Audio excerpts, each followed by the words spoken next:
Affair வைக்க ஆசையா இருக்கா?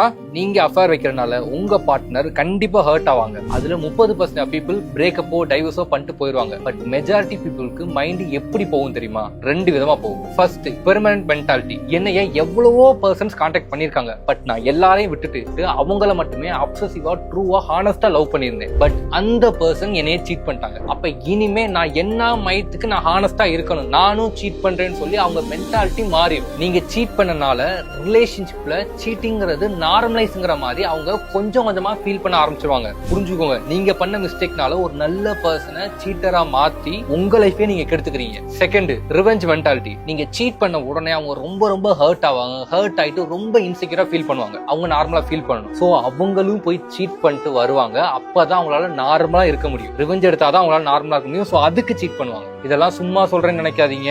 ஏகப்பட்ட கிளைண்ட் நான் பார்த்திருக்கேன். இதெல்லாம் கண்டிப்பா நடக்கும். அஃபேர் வைக்கிறதுனால உங்க லைஃப் தான் எப்பயுமே அறியும்.